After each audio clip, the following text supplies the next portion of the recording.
Esta carta aos Hebreus fala exatamente disto, da supremacia de Cristo. Fala o autor aos Hebreus, que nós não sabemos bem quem é. Há algumas teses, né? Há quem diga que foi... há uma tese que diz que foi Barnabé, companheiro do apóstolo Paulo. Também há quem diga que foi Apolo, um homem cheio com um dom muito, muito visível para a oratória, né? E que nós ouvimos falar dele no livro de Atos, mas não sabemos quem é. Mas, de qualquer forma, o objetivo do autor é claramente mostrar que Jesus Cristo é superior a qualquer outra coisa. A qualquer...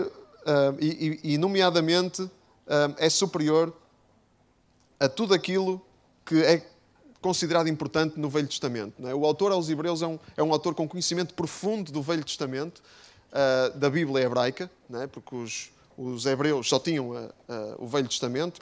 Para eles não é o Velho Testamento, ainda hoje. Os hebreus que não creem em Jesus, para eles é a Bíblia. É aquilo que eles consideram as Escrituras. Mas o autor aos Hebreus é um autor com conhecimento profundo, do Velho Testamento, e então ele aplica todo o seu conhecimento do Velho Testamento para mostrar que Cristo é superior a qualquer outra coisa. Superior a quem? Superior aos anjos, superior a Moisés e superior aos sacerdotes. Acima de tudo, são estas as três faixas, as três categorias do Velho Testamento que o autor aos Hebreus foca, dizendo que Cristo é superior a todos eles. Isto era muito importante para os primeiros cristãos, porque os primeiros cristãos eram judeus, né? E o cristianismo começou ali no coração do judaísmo. Era muito importante os primeiros cristãos terem esta certeza, que o Velho Testamento é importante, né? Mas é importante na medida em que mostra que Jesus é superior. Na medida em que mostra que Jesus é soberano.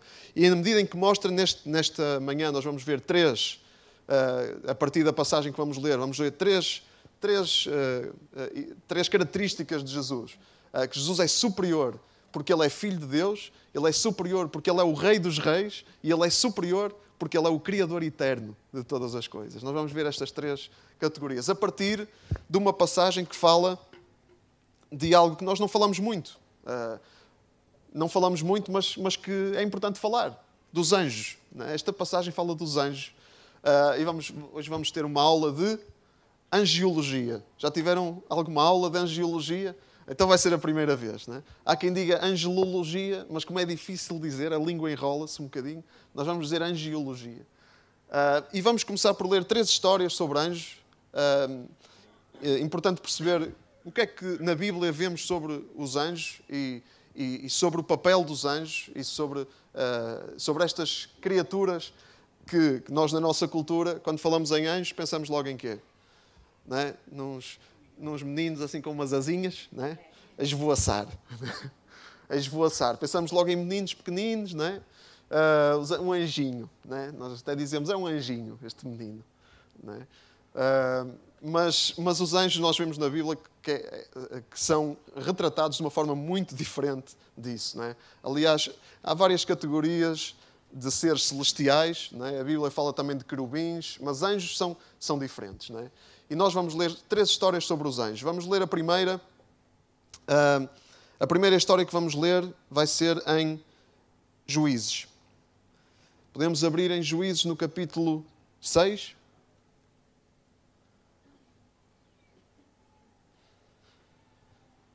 Juízes capítulo 6, e temos aqui a história de um personagem conhecido de alguns de nós. Porventura até já ouvimos alguém falar sobre esta história num sermão, numa pregação, que é Gideão. Okay? Vamos ler sobre Gideão. Juízes 6:11. Alguém pode ler, alguém com uma leitura assim fluida, está bem? Que é para a gente não perder aqui muito tempo, não gastar muito tempo. Capítulo 6, do versículo 11 ao 24. Alguém pode ler? Então o anjo do Senhor veio e assentou-se debaixo do carvalho que está em Ofra, que pertencia a Joás, Evi Ezita. E Gedeão, seu filho, estava malhando o trigo no lagar para o salvar dos midianitas. Então o anjo do Senhor lhe apareceu e lhe Gedeão lhe respondeu: Ai, meu senhor, se o senhor é conosco, porque nos sobreveio tudo isto? E é feito de todas as suas maravilhas que os nossos pais nos contaram, dizendo: Não nos fez o senhor subir do Egito? Porém, agora o senhor nos desamparou e nos deu na mão dos midianitas. Então o senhor olhou para ele e disse: Vai, nesta tua força, e livrarás Israel da mão dos midianitas. Porventura não te enviei eu? E ele disse-lhe: Ai, meu senhor, como que livrarei Israel? Eis que o meu milheiro é o mais pobre em Manassés, e eu o menor da casa de meu pai. E o senhor lhe disse: Quanto eu hei de ser contigo, tu ferirás os medianitas, como se fossem um só homem. E ele lhe disse: Se agora tenho achado graça aos teus olhos, dá-me um sinal de que és tu o que comigo falas. Rogo-te que daqui não apartes até que eu venha a ti e traga o meu presente e o ponha perante ti. E disse: Esperarei até que voltes. E entrou Gedeão e preparou um cabrito e bons asmos de um efa de farinha.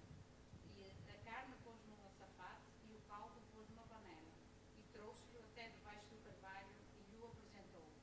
Porém um anjo de Deus lhe disse: Toma a carne e os bolos asmos e põe-nos sobre esta penha e verte o caldo. E assim o fez. E o anjo do Senhor estendeu a ponta do cajado que estava na sua mão e tocou a carne e os bolos asmos.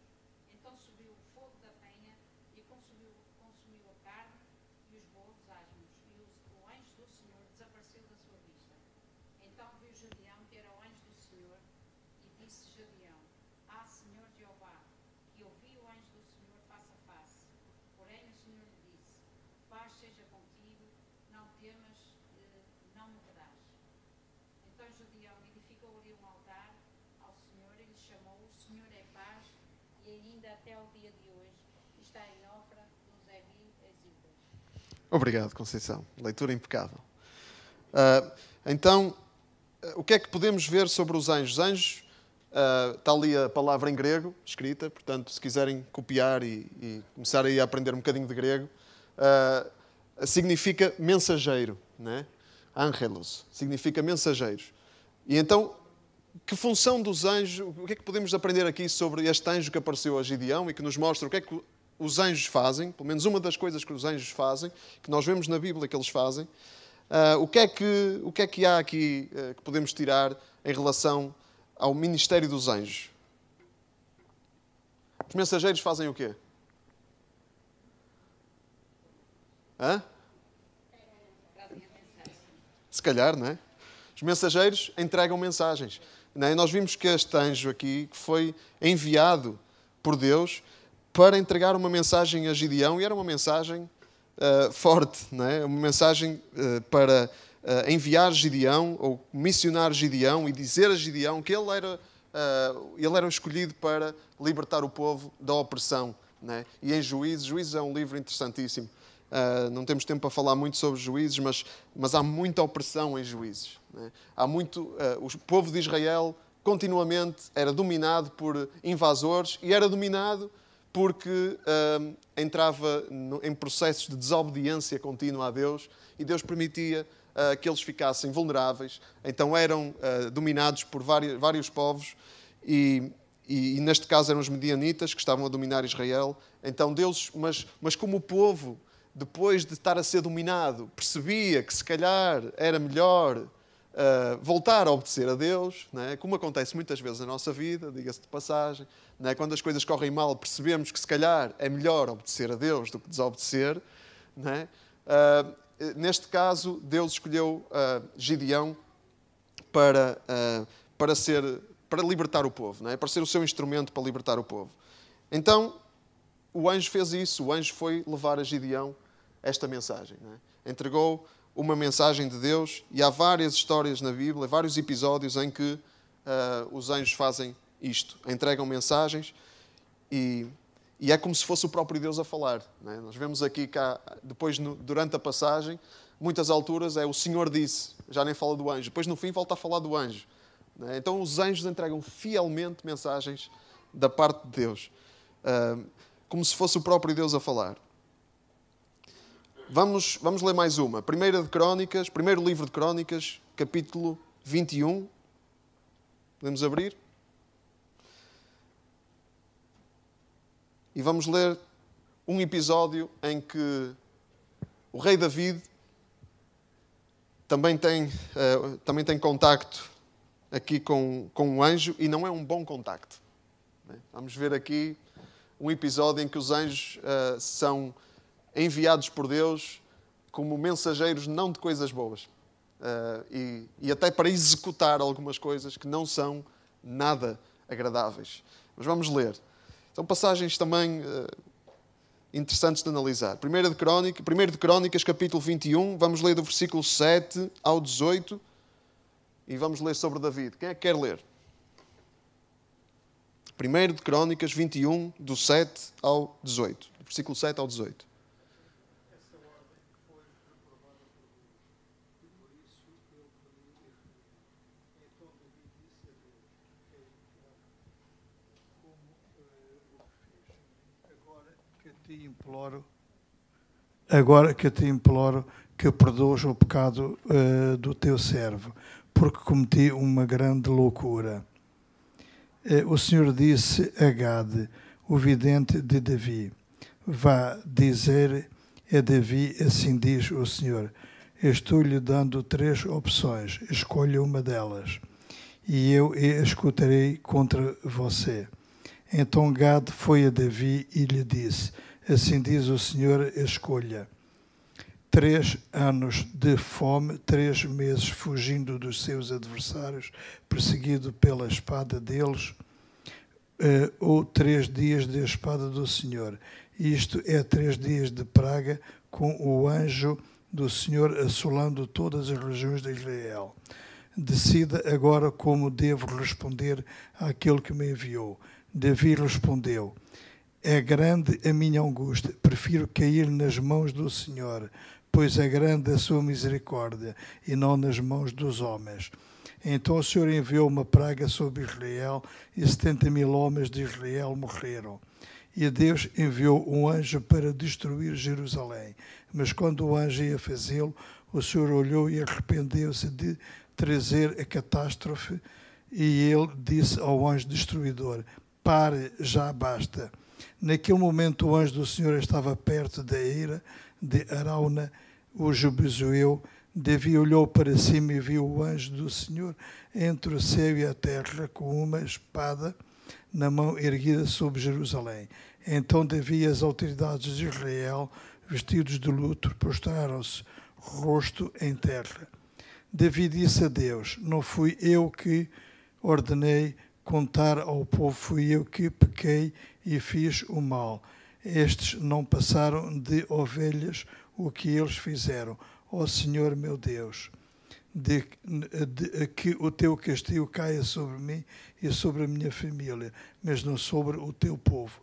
Então hoje o Senhor mandou Gade dizer a Davi que construísse um altar na eira de Arauna, o Jebuseu. Obrigado, até aqui. Então, o que é que nós vemos? O que aconteceu aqui, só para contextualizar um bocadinho, é que David decidiu fazer um recenseamento, contar o povo, sem que Deus lhe desse ordem para isso. E naquele tempo as pessoas mandavam contar aquilo que lhes pertencia. Isto é uma demonstração de soberba de David. David já achava que ele era o maior da rua dele, e que aquilo era tudo dele, era o reino dele, e esqueceu-se por alguns momentos de que Deus é que o tinha constituído rei, e de que tudo aquilo, na realidade, era de Deus, não lhe pertencia a ele. Então, mas ele quis fazer isso e insistiu. Houve pessoas que lhe disseram que ele não devia fazer isso, mas fez. E depois Deus fez o quê? Enviou um profeta, o profeta Gade, para dar a David a escolher 3 formas de castigo. 3 formas de castigo. Quais eram as 3 formas? 3 anos de fome, 3 meses a fugir dos adversários, ou 3 dias a espada do Senhor, isto é, peste na terra. Então, David ficou muito angustiado e escolheu a peste. É uma escolha interessante, não é? Da parte de David. Eu não sei o que é que os irmãos escolheriam, também não sei bem o que é que eu escolheria, mas David escolheu que Deus enviasse a peste para ferir o povo. E Deus enviou o quê? Um anjo. Não é? É uma escolha discutível. Não vamos aqui estar a discutir a escolha de David. É verdade que um rei era muito importante. Se um rei fosse abalado, toda a nação era abalada. Não é? David talvez tivesse pensado nisso e não só em proteger a sua pele. Não é? Não sabemos, não percebemos muito bem as motivações dele, mas ele escolheu isso e Deus enviou um anjo em Jerusalém e quando estava para destruir, e ao destruí-la, Deus se arrependeu daquele mal e disse ao anjo: basta, agora retira a tua mão. E o anjo do Senhor parou a destruição de Jerusalém. Não é? Havia aqui muito para dizer. Obviamente, Deus é omnisciente, não é? Ele não se arrepende no sentido humano, não é? Ele já sabia o que é que ia acontecer, porque ele sabe todas as coisas, mas a verdade é que Deus teve compaixão do povo e quando viu a destruição a vir, ele disse ao anjo para parar. Então o que é que vemos aqui como função dos anjos? Também executar juízo da parte de Deus. Não é? E se nós lemos o livro do Apocalipse, é um livro muito interessante, não é? Em que os anjos várias vezes executam aquilo que Deus estabelece como juízo, não é? Como castigo pela desobediência e pela rebeldia da humanidade. Não é? E leiam o Apocalipse, é um livro interessante para perceber isso. Às vezes temos ideia de que o Deus do Velho Testamento é um Deus mau, não é? Um Deus assim mal disposto, não é? Um Deus que está sempre pronto a castigar. Irmãos, o Deus do Velho Testamento não é diferente do Deus do Novo Testamento. O Deus do Novo Testamento é revelado em Jesus e nós em Jesus percebemos coisas que no Velho Testamento não podíamos entender. Não podíamos perceber. É uma revelação progressiva. Mas a verdade é que o Deus do Velho Testamento é um Deus compassivo. E nós vemos aqui que Deus teve compaixão. E repetidamente no Velho Testamento vemos essa compaixão. E no Novo Testamento vemos Jesus anunciar o juízo de Deus. Não é? Por isso, o Deus do Novo Testamento não é fofinho e o Deus do Velho Testamento é um raivoso. Não é? Isso é uma ideia que nós formamos por não olharmos para a Bíblia e não lermos a Bíblia e não estudarmos sobre isto da forma que devíamos. Depois formamos ideias distorcidas na nossa mente. Não é? E vemos em várias situações no Novo Testamento em que Deus anuncia o seu juízo e que executa o seu juízo. E no livro do Apocalipse vemos isso, porque Deus é um Deus justo, irmãos. Ainda bem que o mal vai ser punido. Ainda bem que nós temos essa garantia, que o mal é castigado e que o bem é recompensado. Porque se nós não tivéssemos essa garantia, em que tipo de mundo é que nós íamos viver? Que tipo de esperança é que nós íamos ter? Não é? Nós lembramos-nos sempre que é bom que Deus seja justo quando vemos atrocidades. Não é? Quando vemos pessoas a cometer atrocidades, aí lembramos, ainda bem que Deus é justo e que vai haver justiça no fim. Quando somos nós, aí já não queremos que Deus seja justo, não é? Queremos que Ele seja compassivo. E muitas vezes Deus é. Se Deus nos desse de acordo com aquilo que nós merecemos, estávamos desgraçados. E a maior expressão de compaixão da parte de Deus é Jesus. Deus enviou Jesus para tomar sobre si o castigo que cabia a cada um de nós. E isto já estava planeado desde a eternidade. Não é? Deus, diz a Bíblia, que isso já estava planeado desde antes da fundação do mundo. Certo? Amém até aqui? Então vamos ler mais uma história. Vamos ler sobre Pedro. Um episódio que falamos não assim há tanto tempo, em Atos. Vamos ao livro de Atos, no capítulo 12.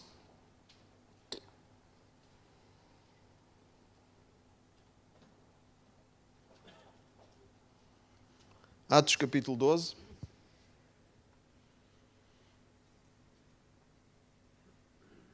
Alguém pode ler do versículo 1 ao versículo 11, em voz alta e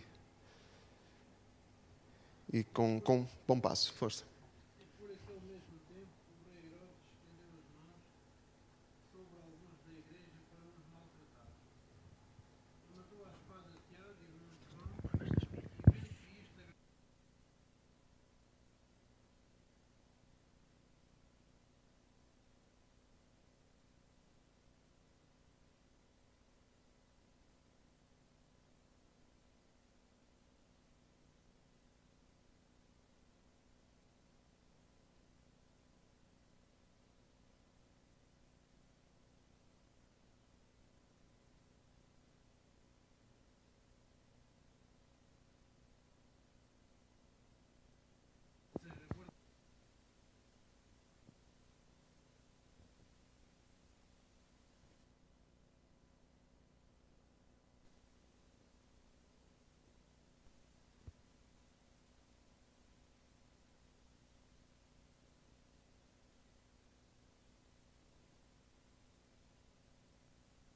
Obrigado. Era só até aí. Obrigado, Hugo. Então, o que é que nós podemos aprender aqui sobre os anjos neste episódio que conta esta história sobre Pedro? Pedro estava preso, o rei Herodes já estava a começar a perseguir a igreja, já tinha matado Tiago, irmão de João, e mandou prender Pedro porque percebeu que os judeus estavam a gostar. Então, o que é que o anjo fez? Qual foi a intervenção do anjo aqui neste episódio? Libertou, não é? Vemos que há uma intervenção de um anjo aqui e noutros episódios em Atos, em que o anjo ajuda o povo de Deus. Não é? Os anjos são enviados por Deus para ajudar, muitas vezes ajudar o povo de Deus. Ok, alguém aqui já viu um anjo? Não? Se calhar já viram, não sabiam que era um anjo. Não é? Os anjos não têm asinhas, estes anjos não têm asas, apesar de que se nós formos à cultura popular, há sempre asinhas e há sempre... Pronto, e são sempre apresentados assim de uma forma um bocadinho inofensiva, um bocado caricatural, mas estes anjos não eram, pelo menos na Bíblia não temos descrições desse género, dos anjos. E muitas vezes as pessoas que tinham contacto com anjos não sabiam que eram anjos porque a forma física era igual à de um ser humano. E é interessante que a própria carta aos Hebreus diz que alguns hospedaram anjos sem saber, não é? Pela hospitalidade receberam anjos, o que é também muito interessante. Agora, os anjos não... a intervenção dos anjos não é uma coisa normal, é uma coisa excepcional, embora sabemos que existe uma dimensão invisível. Não é? O apóstolo Paulo diz que a nossa luta não é contra a carne nem contra o sangue, mas contra os poderes espirituais nas regiões celestes. Então, há uma dimensão invisível que nós não sabemos, não é? Que nós não vemos, porque é invisível. Não é? Invisível não vemos. O que significa que há a ação de seres espirituais, não só anjos, mas também demónios. Né? E um livro muito, muito interessante sobre isso é um livro de C.S. Lewis, que se chama Cartas do Inferno, né? Que são cartas de um demónio mais experiente ao seu sobrinho que estava a aprender a ser demónio, né? Estava a aprender a trabalhar, a instruí-lo como é que ele devia fazer. Então é muito interessante lermos isso e percebermos. É uma especulação, né, em muita medida, em grande medida. É um livro que, pronto, é uma história, mas que tem muita correspondência com aquilo que se vê acontecer. Né? É muito interessante. Agora, a ideia aqui não é estarmos a entrar a fundo na realidade daquilo que os anjos, da forma como os anjos intervêm ou não nos nossos dias.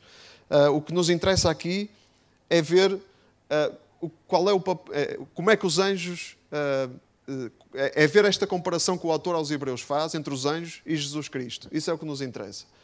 Vamos ler então a passagem aos Hebreus.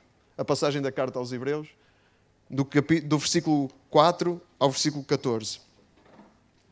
Alguém pode ler, por favor? 4 ao 14.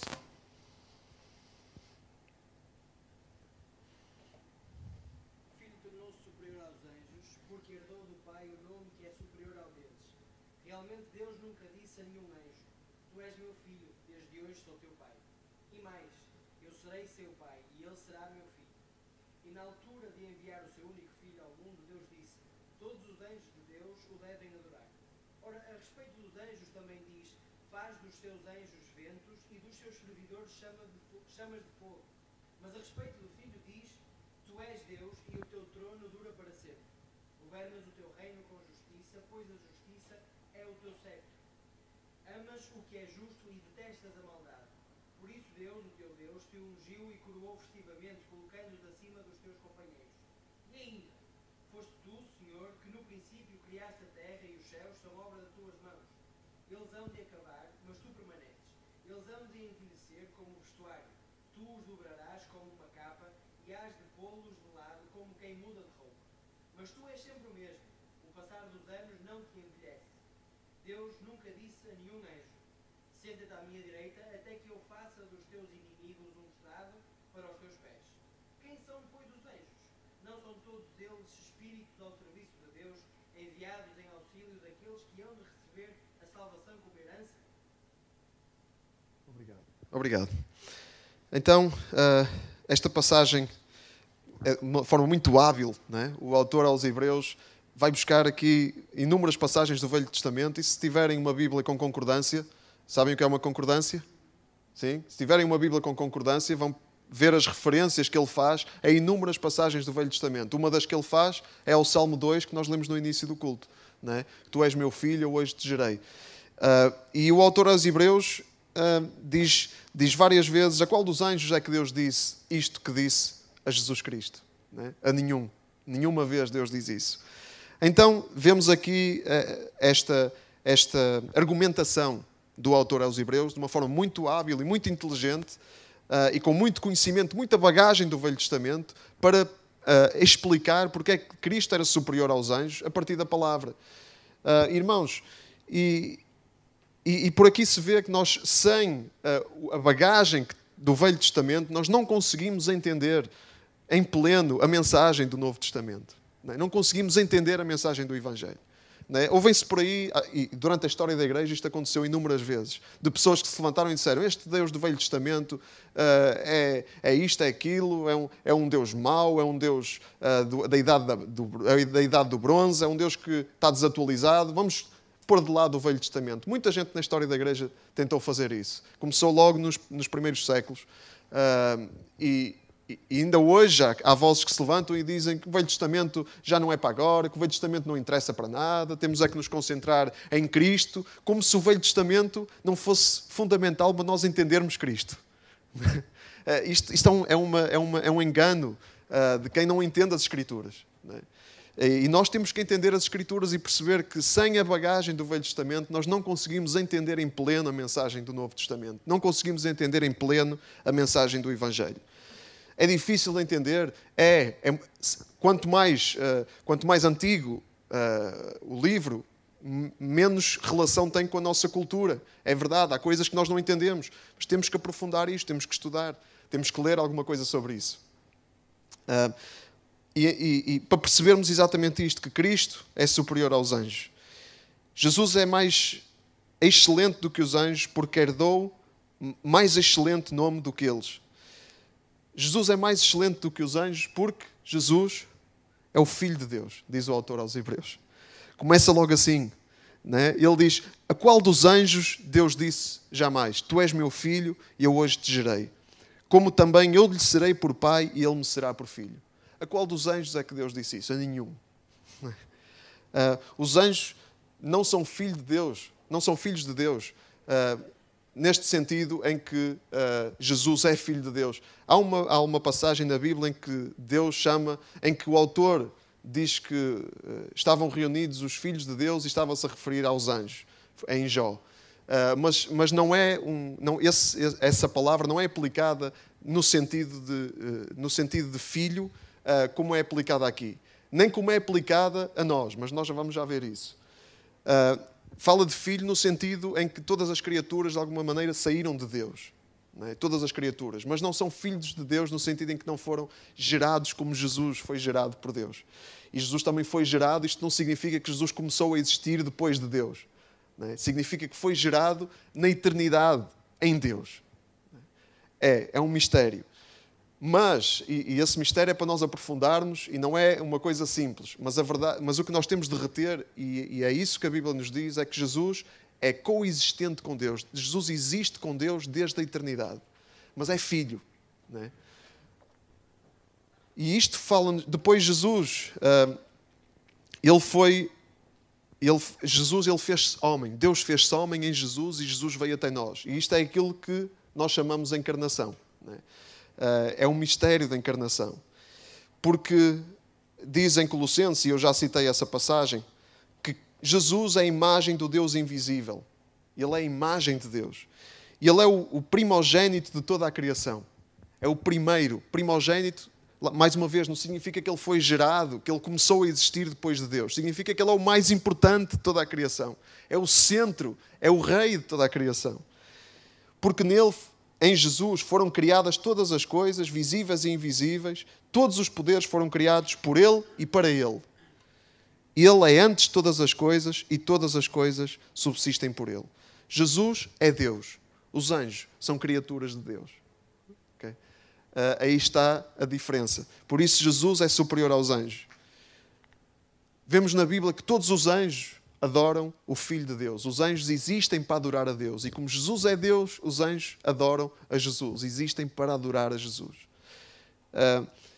Há muita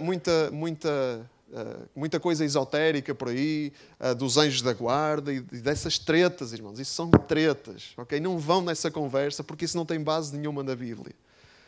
E orar aos anjos, fazer orações aos anjos e etc, etc. Nada disso tem base nenhuma na Bíblia. Os anjos existem para adorar o Filho de Deus. E em Cristo, nós sabemos isso, nós somos o quê?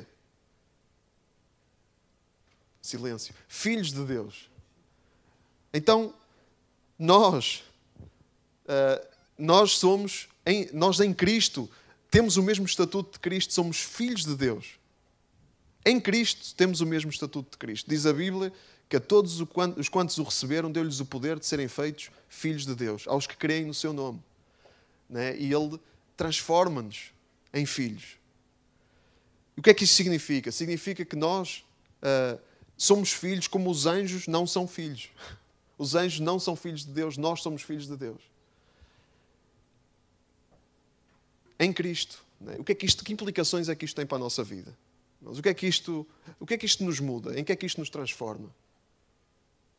Nós temos um estatuto em Deus superior aos anjos, como filhos de Deus. Sim. E nós podemos ser filhos de Deus ao recebê-lo, ao crer no seu nome. E ser filho de Deus é algo que não pode... Nós, quando somos tornados filhos de Deus, não podemos mais viver da mesma maneira. Somos filhos.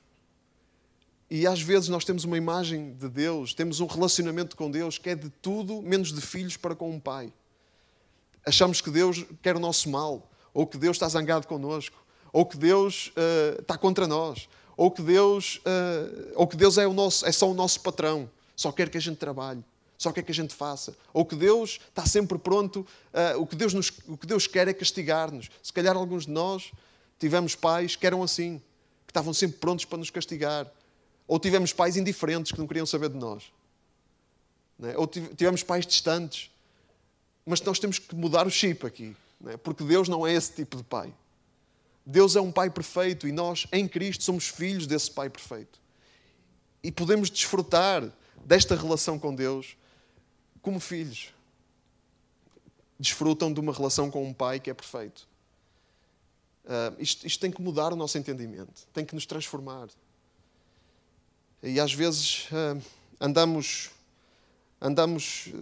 tão oprimidos, andamos tão desorientados porque esquecemos de que temos um pai que cuida de nós todos os dias, mesmo quando estamos a passar por situações extremamente difíceis. Né? Ou especialmente até aí. Deus cuida de nós. Deus nunca está distraído. Deus nunca está distante. Deus nunca está aliado. É isso que nos diz isto, que somos filhos dele. Então, isto tem que mudar a nossa vida, irmãos. Deus não é um Deus distante. Deus ama-nos. Deus ama-nos como um pai perfeito ama os seus filhos.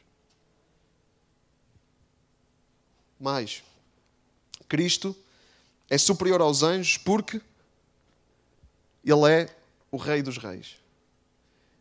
E aqui vemos também uma alusão a isso. A partir do versículo 8. Versículo 8 e 9 desta passagem diz que Deus diz do Filho: ó Deus, o teu trono subsiste pelos séculos dos séculos. Cetro de equidade é o sceptro do teu reino. Amaste a justiça e aborreceste a iniquidade. Por isso Deus, o teu Deus, te ungiu com óleo de alegria mais do que a teus companheiros. Vemos que Cristo foi coroado Rei dos Reis, Senhor dos Senhores. Não é que Ele alguma vez não tenha sido Rei, ou que alguma vez Ele não tenha sido Senhor. Mas o que aconteceu foi que Deus pôs o homem como responsável pela sua criação, e o homem quis revoltar-se contra Deus e entregar tudo isso a Satanás. E por isso é que Satanás, no Novo Testamento, quando ele tenta Jesus, ele diz que Jesus, eu ofereço tudo isto se tu me adorares, porque isto é meu, foi-me dado. Nós entregamos o domínio que Deus nos deu sobre a criação, ao revoltar-nos contra Deus, entregamos isso a Satanás. E Jesus veio reafirmar o seu senhorio e a sua soberania sobre toda a criação. E sobre nós também, porque nós também nos entregamos. Ao querer fazer as coisas à nossa maneira, ficamos à mercê. Ficamos à mercê de Satanás. E eu não sei se alguém já teve esta experiência, mas eu costumo dizer que eu conheci, eu vi Satanás antes de ver Deus. Porque ele fez da minha vida gato-sapato. Okay? Ele fez da minha vida gato-sapato. Até eu perceber que eu tinha de me voltar para Deus, eu convivi muito com... eu sentia que as coisas não... Aquilo não era natural, não era normal. E por isso, posso dizer com segurança que a minha vida não me pertencia, porque eu não era o Senhor da minha vida, e Deus não era o Senhor da minha vida, e havia poderes que dominavam a minha vida. E nós vemos também na Bíblia que estamos à mercê desses poderes. Por isso é que o apóstolo Paulo diz que a nossa luta não é contra carne nem sangue, mas contra os poderes espirituais nas regiões celestes. Não é? Contra os poderes espirituais da maldade. Então, porquê é que Cristo é superior aos anjos? Porque Ele é Rei dos Reis. Ele nunca deixou de ser Senhor. E Jesus veio reafirmar o seu domínio e a sua soberania sobre todos os poderes. E diz em Colossenses que Ele teve a vitória sobre todos os poderes. Jesus Cristo. Isto agora não está a dar. Podes passar aí para o próximo, por favor? Colossenses, no capítulo 1, versículo 14 e 15, diz que Deus anulou a conta desfavorável nas nossas dívidas, que nos condenava. E Ele acabou com essa conta pregando-a na cruz, em Cristo.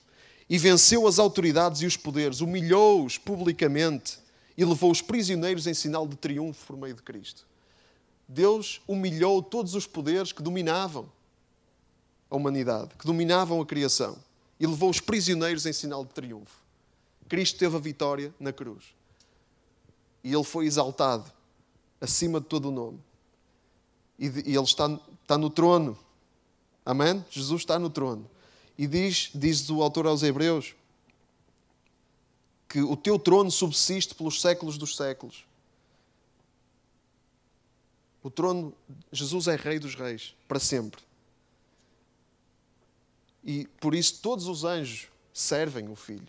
Os anjos servem Jesus. E é interessante, na passagem em que Jesus é tentado pelo diabo, nos Evangelhos, quando acabam as tentações, o que é que o evangelista diz? O diabo deixou e eis que chegaram os anjos e o serviram. Os anjos servem o Filho. O Filho de Deus é o Rei dos Reis. O que é que isto nos diz a nós? O que é que isto nos diz? Primeira carta aos Coríntios, capítulo 6, versículo 3, diz-nos uma coisa muito interessante. O apóstolo Paulo diz, não sabeis vós que havemos de julgar os anjos? Não sabeis vós que havemos de julgar os anjos? Quanto mais as coisas pertencentes a esta vida. Nós, a Igreja, vai estar em posição de julgar os anjos. E o apóstolo Paulo estava a dizer isto com uma razão. Ele estava a dizer isto porque a Igreja nem sequer estava a conseguir, nem sequer estava a ser sábio o suficiente para julgar as suas próprias causas. Havia confusões na Igreja, irmãos contra irmãos, e em vez de resolverem as coisas internamente, iam para tribunais fora da Igreja, para que os tribunais de fora da Igreja arbitrassem as questões que cabiam à Igreja resolver. Há coisas que têm mesmo de ir para os tribunais lá fora, atenção. Há coisas que têm mesmo de ir para lá para fora, mas muita coisa não tem de ir. Né? Os irmãos podem resolver as coisas entre si. E por isso é que o apóstolo Paulo diz, não podem sofrer o dano, sofram o dano para manter a paz. Quem é mais forte, sofre o dano. Quem é mais firme em Cristo, sofre o dano. Sofrer o dano faz parte de crescer enquanto cristão. Esvaziar-se das suas razões. Perceber que não importa se eu perco alguma coisa aqui.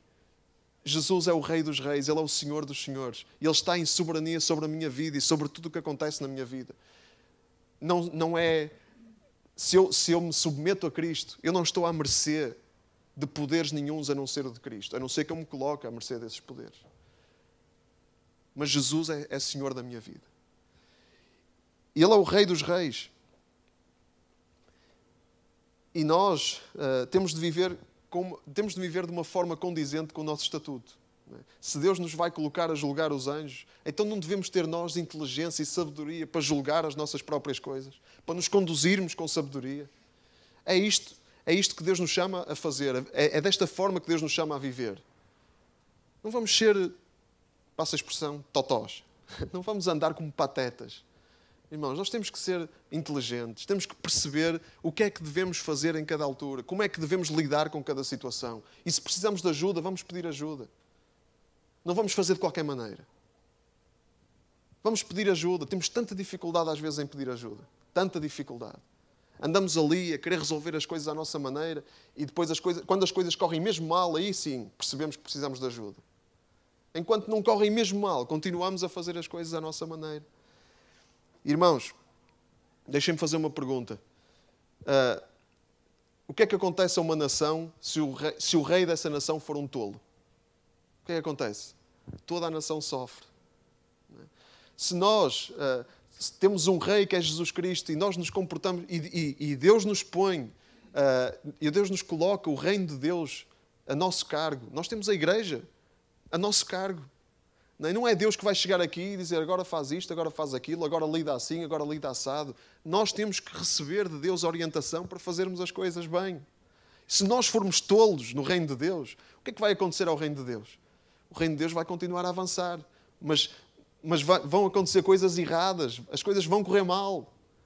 Quantas vezes não há igrejas que sofrem porque as pessoas não têm discernimento, não sabem que hão de julgar os anjos e não sabem julgar as suas próprias coisas e depois julgam mal e tomam decisões erradas, baseadas no orgulho, baseadas na vontade da carne. E depois perguntamos onde é que está Deus. Deus está onde nós o quisermos colocar, porque Deus às vezes deixa mesmo as coisas acontecerem. Nós pomos Deus de lado e Deus põe-se de lado e deixa-nos, como diz o povo, deixa-nos espalhar-nos ao comprido para nós percebermos que sem Ele nada podemos fazer. Mas Cristo é superior aos anjos porque Ele é o Criador eterno. Diz no versículo 10, no princípio, tu, Senhor, no princípio fundaste a terra e os céus são obra das tuas mãos. Eles perecerão, mas tu permanecerás, e todos eles como roupa envelhecerão, e tu num manto os enrolarás, e num vestido se mudarão, mas tu és o mesmo, e os teus anos não se acabarão. Cristo estava no princípio com Deus. Todas as coisas foram feitas por Ele, e sem Ele nada do que foi feito se fez. Está lá escrito em João. Deus é o Senhor da criação. Jesus é o Senhor da criação. Ele é o centro da criação. Como diz lá em Colossenses, é o primogênito da criação. Todas as coisas foram feitas por Ele e mais, todas as coisas são sustentadas por Ele. Ele sustenta todas as coisas. Eu escolhi esta imagem. Isto é uma imagem da nossa galáxia, da Via Láctea. Eu gosto muito de ver documentários sobre astronomia e faz bem, acreditem, faz mesmo bem porque percebemos a imensidão daquilo que Deus criou e como nós somos pequenos e ainda assim como Deus nos ama de uma forma tão especial. Embora Ele tenha criado uma imensidão que nós não temos capacidade para entender. Não é? Isto é um aglomerado de estrelas na Via Láctea.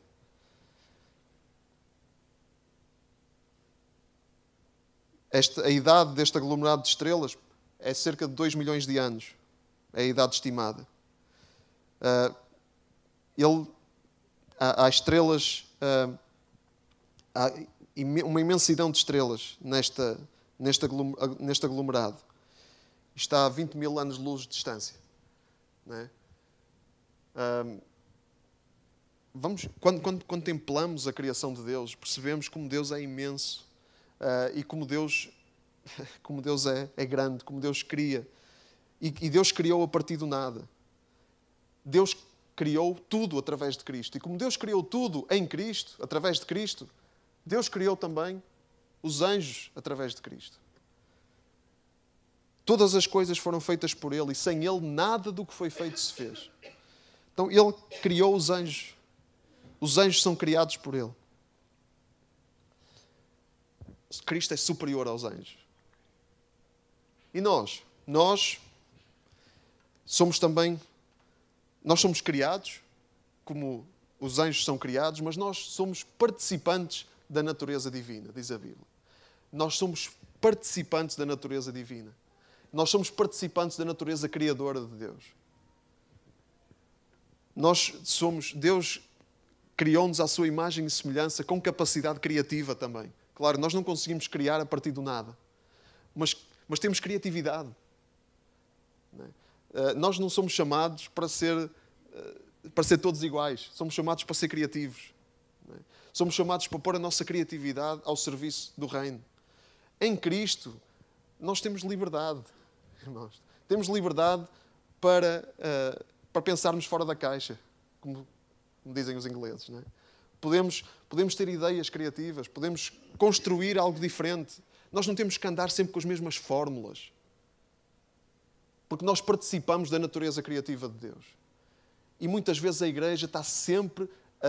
faz lembrar, irmãos, faz lembrar as moscas. Não sei se já apreciaram as moscas quando estão a bater contra o vidro. Estão a ver? Elas estão lá, pimba, batem e depois vão lá outra vez, pimba, e batem outra vez, porque elas não está na programação delas. Quando elas foram programadas, não havia vidros. Então elas não percebem que há ali uma barreira que elas não conseguem ultrapassar. Então, pimba, continuam a bater com a cabeça. Não sei se calhar morrem assim também. E a igreja às vezes parece as moscas a bater contra o vidro. Sempre com as mesmas fórmulas, sempre com as mesmas ideias, sem pensar, sem refletir, sem pôr em causa, sem fazer perguntas. E Deus não nos chamou para isso. Deus chamou-nos para ser participantes da sua natureza criativa. Por isso temos que ser criativos, temos que pensar, temos que refletir, fazer perguntas, ter ideias. Temos que reformular a forma como nós vivemos e fazemos igreja. Não temos que reformular aquilo que somos, mas temos que reformular aquilo que fazemos. A forma como fazemos as coisas. Porque nós não estamos a viver há 2000 anos, como viviam há 2000 anos atrás. Estamos a viver no século XXI. E também não estou a dizer que temos de deixar tudo de lado. Mas temos que fazer perguntas. Temos que perceber porque é que fazemos o que fazemos e se devemos continuar a fazer o que fazemos e porquê. E claro, temos que submeter tudo à palavra de Deus.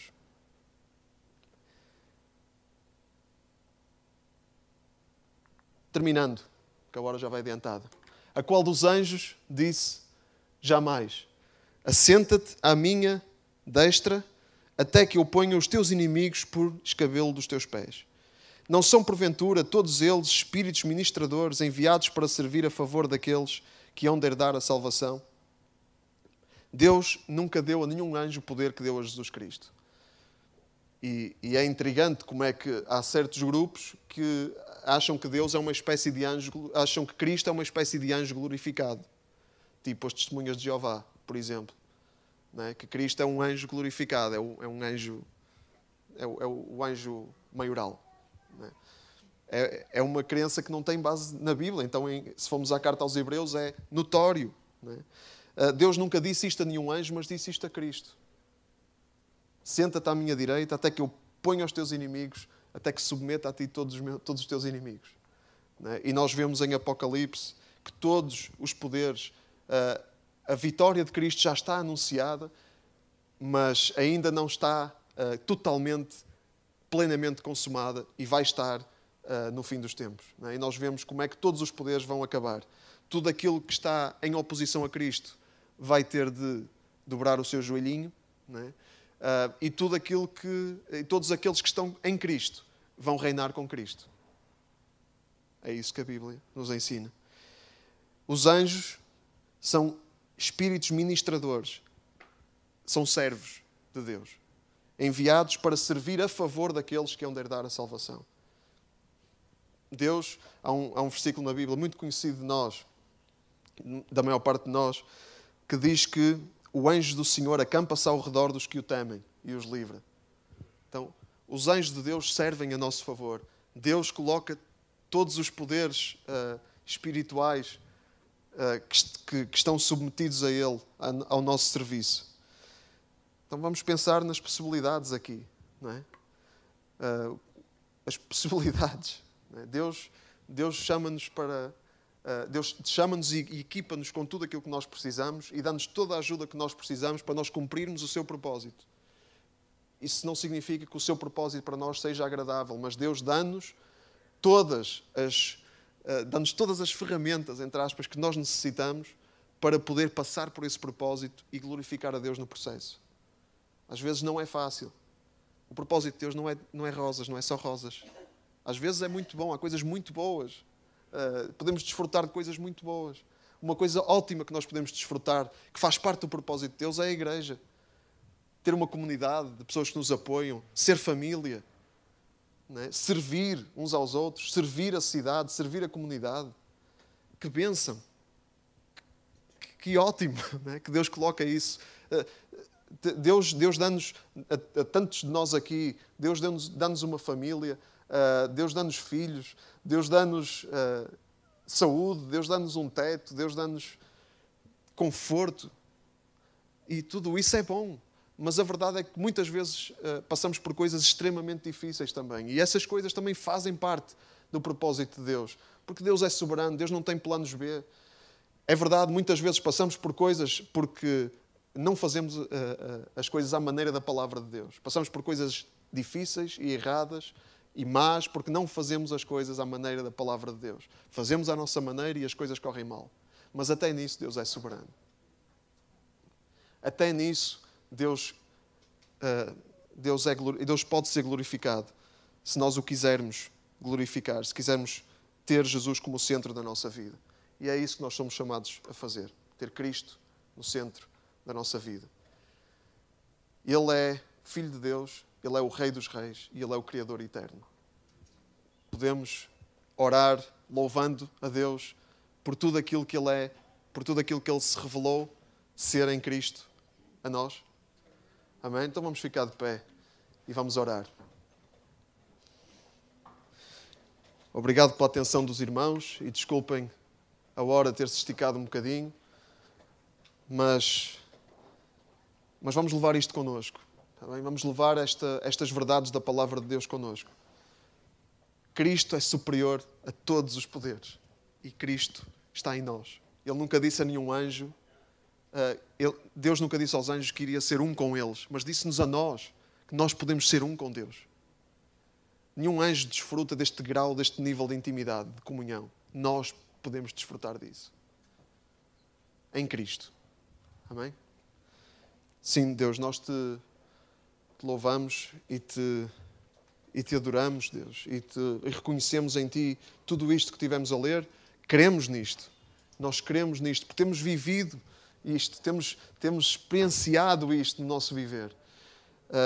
Que quando há situações que parecem gigantescas, que parecem titânicas, que parecem exteriores ou que parecem que não estão debaixo da Tua mão, tantas vezes nós tivemos a prova que tudo está debaixo da Tua mão soberana, Deus. Deus, e nós nos queremos submeter a isso. Nós queremos estar debaixo disso. Queremos estar em Cristo, firmes em Cristo. Sabendo, pondo os nossos olhos em Jesus, sabendo que Ele é tudo isto, que Ele é o Filho de Deus, que Ele é o Rei dos Reis, que Ele é o Criador eterno e que nós em Cristo podemos participar disso tudo. Deus, muito obrigado por nos dares a possibilidade de sermos filhos, de nos dares o poder de sermos feitos filhos de Deus. Obrigado porque muitos de nós já foram transformados, Deus, e já nasceram de novo. Como diz a Tua palavra, aqueles que estão em Cristo, que são feitos Teus filhos, não nasceram da carne nem do sangue, mas são nascidos, são gerados de novo.